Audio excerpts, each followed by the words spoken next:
The room was loud until it wasn't. One sentence had just been delivered with the confidence of authority, framed as common sense, wrapped in the language of safety and order. Cameras nodded along, heads tilted. The bill was presented as inevitable, unquestionable, already decided. And for a brief moment it felt like power had spoken and the story was over. Then Jasmine Crockett leaned forward. No raised voice, no theatrics. Just a pause long enough to force everyone to listen. She looked straight ahead and asked a question so simple it sounded almost polite. But the effect was instant. The air shifted. Supporters of the bill stiffened, opponents stopped breathing. Because in that single question, the entire argument cracked open. It wasn't an attack. It was something far more dangerous. It exposed a contradiction hiding in plain sight. A truth that had been buried under slogans suddenly had nowhere to go. You could see it on faces across the room. That flicker of realization, that quiet panic when certainty turns into doubt. This wasn't supposed to happen. The script was supposed to be predictable. Power speaks, others react. But instead, the room found itself reckoning with a calm voice that refused to accept half answers or fear-driven logic. A voice that carried the weight of lived experience, legal clarity, and something deeper: dignity. Outside that room, millions would soon watch the clip and feel it immediately. Immigrants, children of immigrants, people who had spent their lives being talked about instead of listened to. They recognized the moment for what it was, someone finally interrupting the narrative without apologizing for existing. Even before the gavel fell, something irreversible had happened. The illusion of inevitability was gone, replaced by uncertainty, tension, and a question that refused to be buried again. You could almost hear the collective intake of breath, because if one question could do this, if one calm challenge could unravel something presented as untouchable, then maybe the rules weren't as fixed as they'd been told. And that realization was far more threatening than any protest. It suggested that power could be questioned, that certainty could be dismantled, that truth didn't need permission to speak nationwide. But that moment was only the beginning. What happened in that room mattered far beyond a single exchange, because the bill on the table was never just about policy. It was about who gets to belong, who gets to decide, and who is forced to live with the consequences of decisions made without them. Wrapped in official language and sold as practical governance, the bill represented a growing strategy across the country. Use fear as justification, speed as cover, and authority as a shield against accountability. Supporters framed it as protection. Critics saw something else entirely: a quiet expansion of state power, a narrowing of rights disguised as order, a reminder that laws don't just regulate behavior, they shape identity. They tell people whether they are seen as neighbors or as problems waiting to be managed. For immigrant families especially, this wasn't abstract. It touched everyday life: the drive to work, the knock at the door, the unspoken calculation of safety versus survival.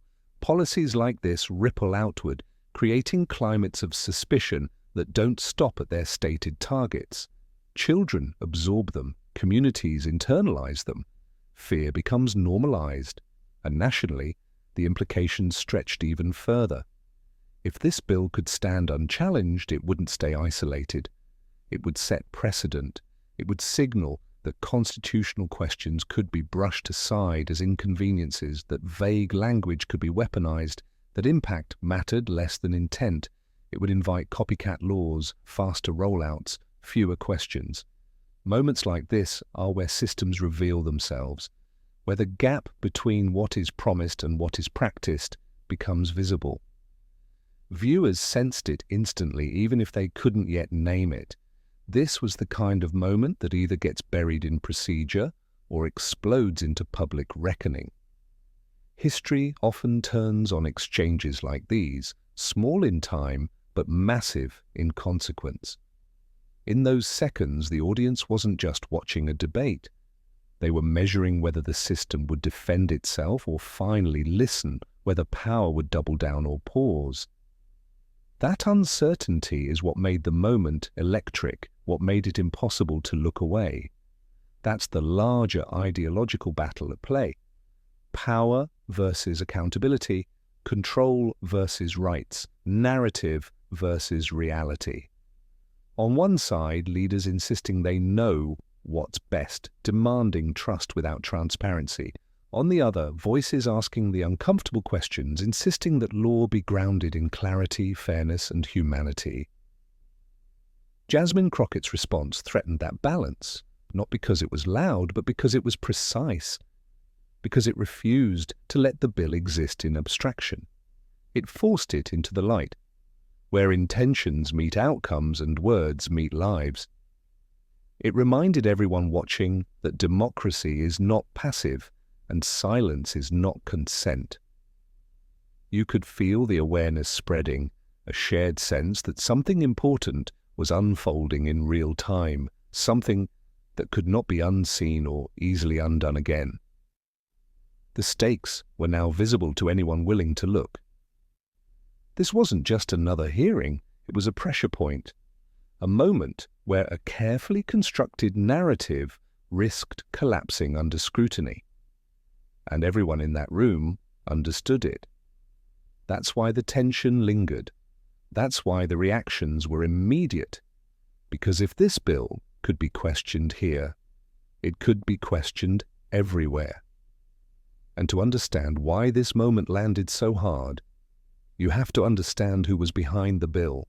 Jasmine Crockett entered the room without spectacle, carrying neither bravado nor fear, only preparation, patience, and an unshakable sense of purpose. She did not rush her seat or scan for approval because she didn't need permission to belong there. Her background was not built on talking points but on law, discipline, and years spent translating complexity into clarity. She understands how power hides inside language, how vague words can become weapons when nobody challenges them carefully.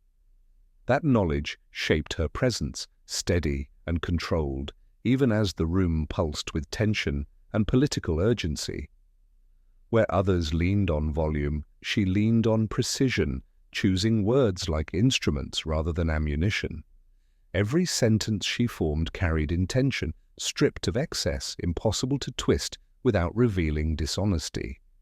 That restraint unsettled people more than anger ever could, because calm signals preparation, and preparation threatens authority. She did not perform outrage for cameras or exaggerate emotion for applause, and that refusal itself became powerful. In a space designed to reward dominance, she practiced discipline, a quiet confidence earned rather than claimed. Her credibility wasn't announced, it emerged naturally as she listened, absorbed, and waited for the right moment. Listening is often mistaken for weakness, but Crockett understands it as strategy and respect combined. She allowed others to speak themselves into corners, documenting contradictions without interrupting their momentum. That patience reflected something deeper than technique, a moral certainty that doesn't require validation. For communities accustomed to being talked over, her composure felt like recognition rather than representation. She carried the weight of lived experience without exploiting it, grounding her authority in fairness and clarity. Nothing about her presence suggested improvisation. Everything suggested readiness, sharpened through experience. Even opponents sensed it, that quiet realization that this was not someone to be dismissed easily. She spoke not to dominate the room, but to recalibrate it, shifting focus from spectacle to substance. Her tone made space for truth to surface, unprotected by slogans or rehearsed outrage. That contrast was impossible to ignore, especially against the emotional volatility surrounding the bill. Where others pushed narratives, she pushed questions, forcing reality back into the conversation. Each pause she allowed became its own statement, inviting listeners to sit with discomfort honestly. She did not mirror hostility or absorb it. She neutralized it by refusing its terms. That refusal signaled strength, the kind rooted in preparation rather than performance. Her legal mind shaped how she framed ideas, always tracing consequences forward, never stopping at intent. She understood how precedent forms, how moments like these echo far beyond hearing rooms. That awareness sharpened her focus, anchoring her words in responsibility rather than reaction. Supporters felt it immediately, a sense of safety in her steadiness. Critics felt it too, an unease born from knowing slogans wouldn't survive her scrutiny. She didn't claim moral superiority, she demonstrated it through fairness and discipline. In doing so, she made something radical feel normal, accountability spoken calmly. The room shifted subtly, as if adjusting its balance around her presence. Momentum slowed, certainty wavered, and confidence began to fracture at the edges. This was not confrontation as theatre, but inquiry as power. It reminded everyone watching that authority can be challenged without raising a voice. That realization lingered, heavy and unavoidable, pressing against the Bill's fragile confidence. And when the questioning began, the entire dynamic changed. Jasmine Crockett entered the room without spectacle, carrying neither bravado nor fear, only preparation, patience, and an unshakable sense of purpose. She did not rush her seat or scan for approval because she didn't need permission to belong there. Her background was not built on talking points but on law, discipline, and years spent translating complexity into clarity. She understands how power hides inside language, how vague words can become weapons when nobody challenges them carefully. That knowledge shaped her presence, steady and controlled, even as the room pulsed with tension and political urgency. Where others leaned on volume, she leaned on precision, choosing words like instruments rather than ammunition. Every sentence she formed carried intention, stripped of excess, impossible to twist without revealing dishonesty. That restraint unsettled people more than anger ever could, because calm signals preparation, and preparation threatens authority. She did not perform outrage for cameras or exaggerate emotion for applause, and that refusal itself became powerful. In a space designed to reward dominance, she practiced discipline, a quiet confidence earned rather than claimed. Her credibility wasn't announced, it emerged naturally as she listened, absorbed, and waited for the right moment. Listening is often mistaken for weakness, but Crockett understands it as strategy and respect combined. She allowed others to speak themselves into corners, documenting contradictions without interrupting their momentum. That patience reflected something deeper than technique, a moral certainty that doesn't require validation. For communities accustomed to being talked over, her composure felt like recognition rather than representation. She carried the weight of lived experience without exploiting it, grounding her authority in fairness and clarity. Nothing about her presence suggested improvisation, everything suggested readiness sharpened through experience. Even opponents sensed it, that quiet realization that this was not someone to be dismissed easily. She spoke not to dominate the room, but to recalibrate it, shifting focus from spectacle to substance. Her tone made space for truth to surface, unprotected by slogans or rehearsed outrage. That contrast was impossible to ignore, especially against the emotional volatility surrounding the bill. Where others pushed narratives, she pushed questions, forcing reality back into the conversation. Each pause she allowed became its own statement, inviting listeners to sit with discomfort honestly. She did not mirror hostility or absorb it, she neutralized it by refusing its terms. That refusal signaled strength, the kind rooted in preparation rather than performance. Her legal mind shaped how she framed ideas, always tracing consequences forward, never stopping at intent. She understood how precedent forms, how moments like these echo far beyond hearing rooms.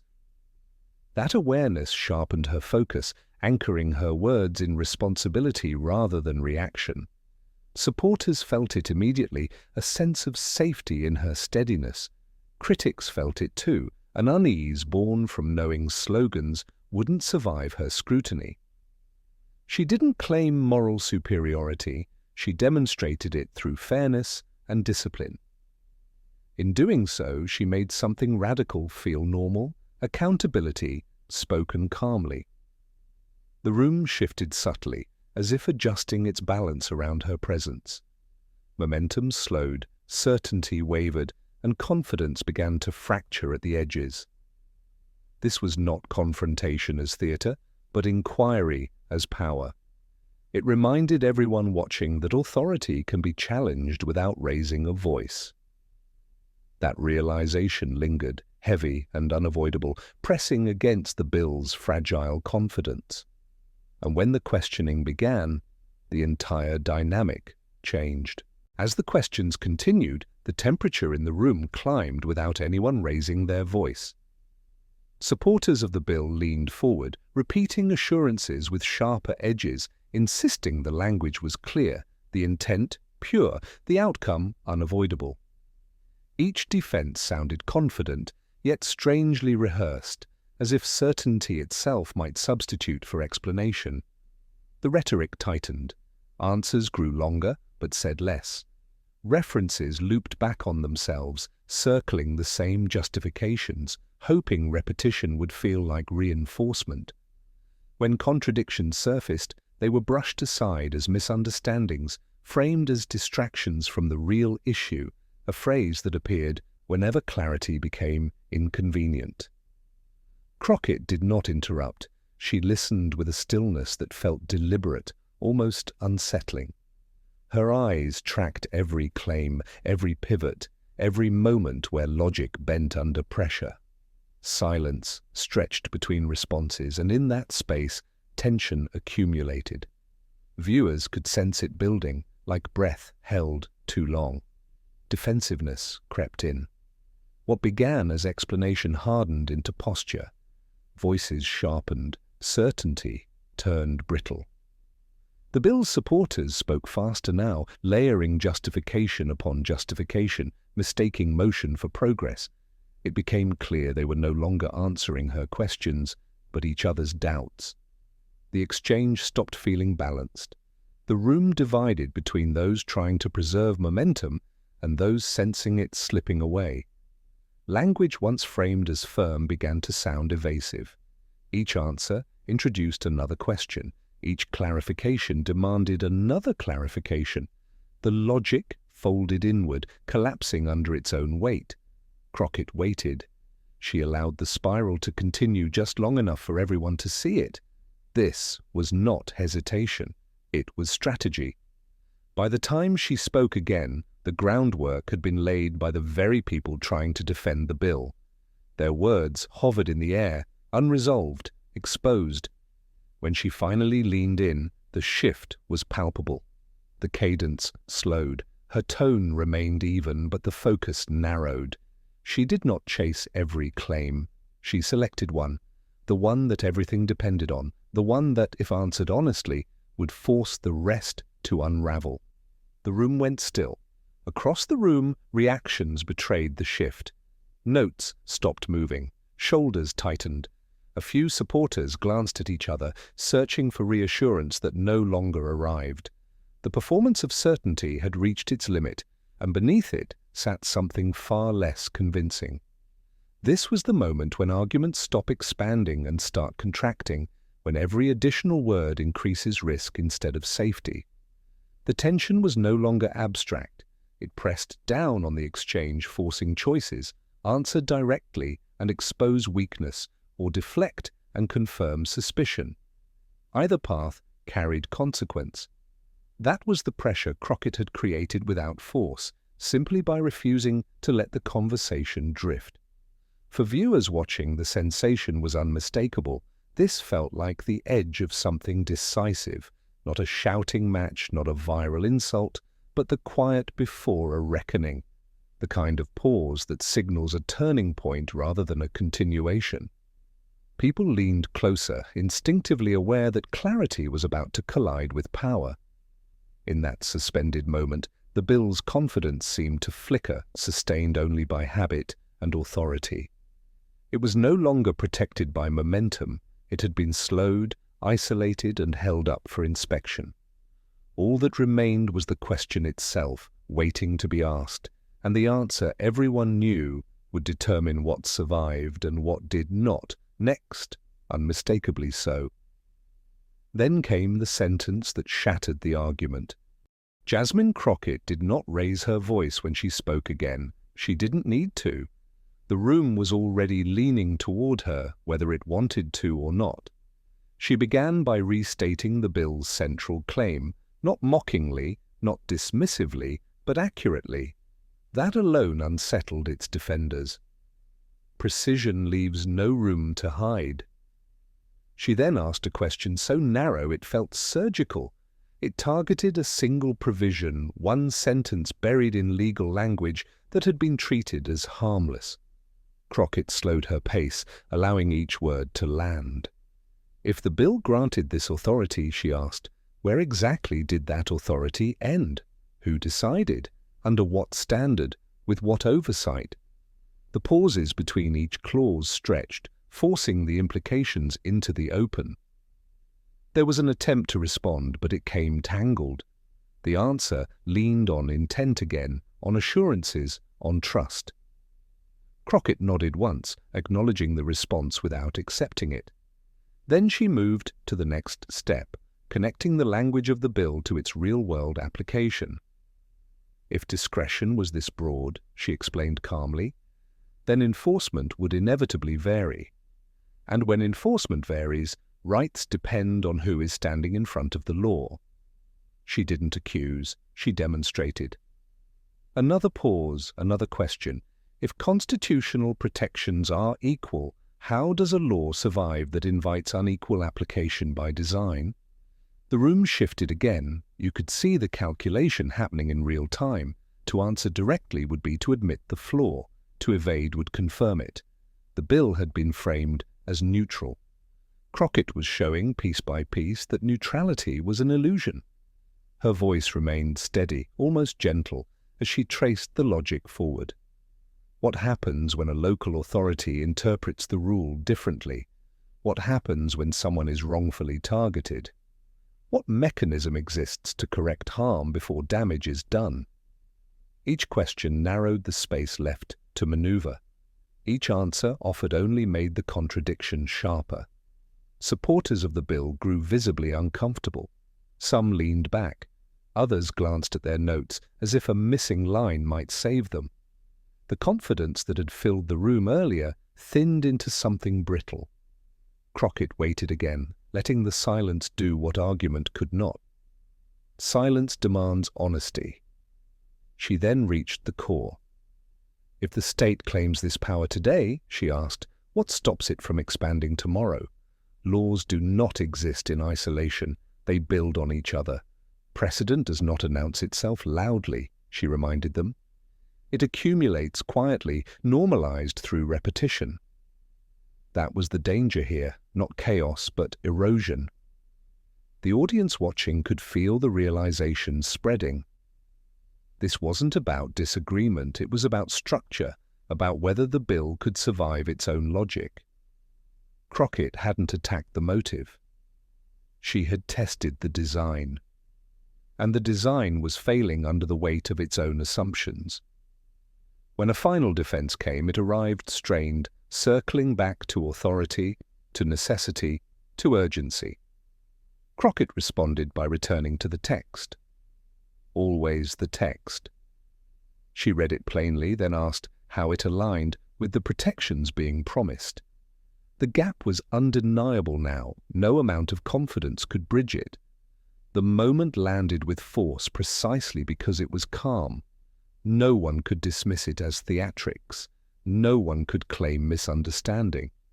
The flaw had been exposed in daylight, documented in the record, visible to anyone willing to look. This was the mic drop not of volume, but of clarity. For viewers who had spent their lives being told the law was something that happened to them, not for them, the effect was electric. Here was proof that preparation could confront power, that truth could be spoken without permission, that dignity did not require rage to be effective. Crockett closed not with a flourish, but with a final question that lingered longer than applause ever could. If the bill could not answer this, she asked quietly, then what exactly was it protecting? She pressed further, not by piling on, but by returning to first principles. Law, she reminded them, is supposed to be predictable, knowable, constrained. When rules depend on discretion without boundaries, they stop being safeguards and start becoming risks. That distinction mattered especially to those who had learned through experience how unevenly discretion could fall. Her words carried that awareness without naming it outright. Another pause followed, heavier now, the kind of pause where answers form too slowly to be useful. Crockett let it stretch, understanding that discomfort often teaches faster than explanation. Around the room, body language betrayed the shift. Crossed arms tightened, eyes avoided contact. The confidence that once filled the space had nowhere left to stand. She walked the logic through its final turn. If a law cannot clearly define its limits, she explained, then it invites abuse regardless of intention. If it invites abuse, it erodes trust, and when trust erodes, compliance follows fear, not legitimacy. That was not governance. That was control pretending to be order. There was no interruption now. The silence felt collective, as if the room itself recognized the weight of what had been laid out. Crockett had not claimed victory. She hadn't needed to. The argument had reached its endpoint on its own. What made the moment resonate was not just what she said, but what it proved. That thinking matters, that law is not immune to scrutiny, that marginalized voices can interrogate power without losing composure or credibility. The audience watching understood it instinctively. This was what accountability looks like when it's done right. The final seconds passed slowly, every eye aware that something irreversible had occurred. The bill remained on the table, but its certainty was gone. In its place sat questions that would not be answered easily, if at all. The moment was over, but its reverberations were far from finished. What had unfolded in that hearing room was no longer simply a clash over a bill or a clause. It was a demonstration of what happens when preparation meets power, when calm clarity confronts arrogance, and when truth refuses to bend to convenience. It reminded the nation that authority does not automatically equate to correctness, and that certainty, no matter how loudly declared, is fragile when tested by reason. Jasmine Crockett's approach revealed something universal. Strength does not need to shout. Courage does not always need drama. Sometimes the quietest voice, the one that listens, observes, and speaks with precision, carries more weight than any performance of anger or spectacle. In that room, dignity became a weapon, but one wielded with respect, not malice.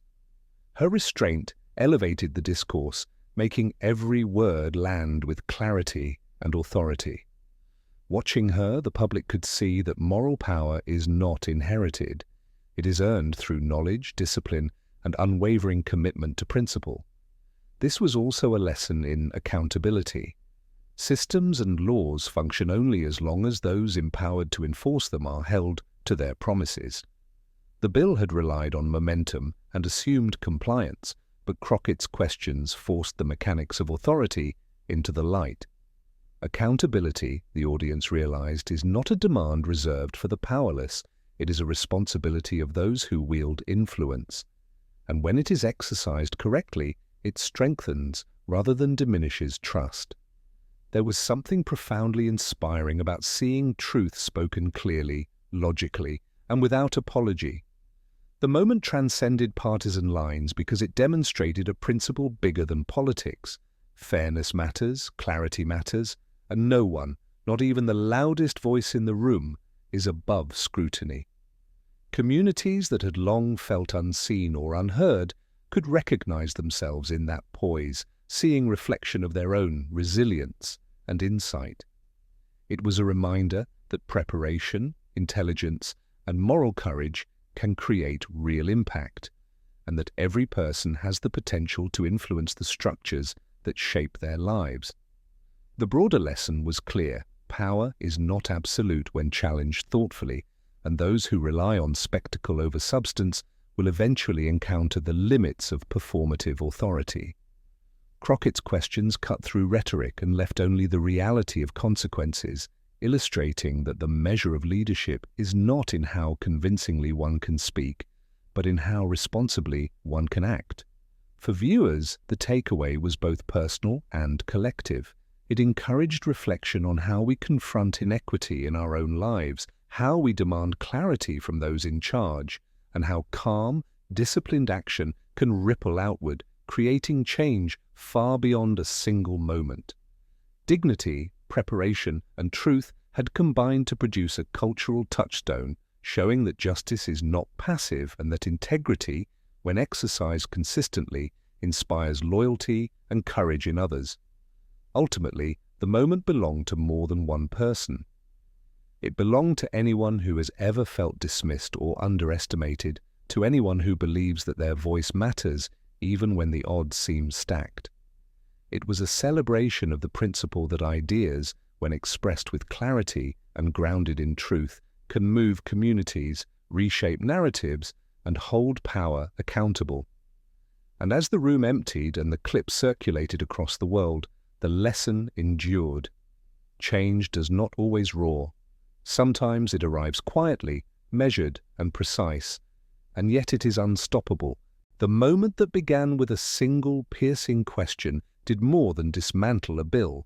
It illuminated a principle that resonates far beyond any hearing room. Jasmine Crockett's calm, precise dismantling of authority reminded the nation that preparation meets power in ways that spectacle never can, and that truth spoken clearly is a force that cannot be ignored. This wasn't just a legal argument or a political point. It was a lesson in accountability, dignity, and the enduring impact of disciplined courage. For anyone watching, the takeaway is unmistakable. Change does not always arrive with noise or fury. It arrives through focus, clarity, and the willingness to confront complexity head-on.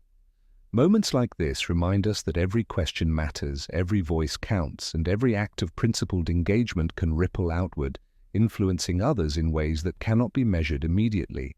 Now the responsibility passes to you. Pay attention to the structures around you, the laws that shape your communities, and the narratives that dominate public discourse. Ask better questions. Do not accept simplicity where nuance is necessary, or slogans where substance is required. Recognize the moments when authority is being challenged constructively and let them guide your understanding. Share moments that expose truth. Highlight clarity when it cuts through confusion. Celebrate accountability when it arrives calmly but undeniably. By doing so, you help create a culture where power is responsive, dialogue is meaningful, and justice is pursued with both intelligence and courage. Because the story does not end in the room, it continues in every mind willing to see clearly, speak boldly, and insist that truth is heard.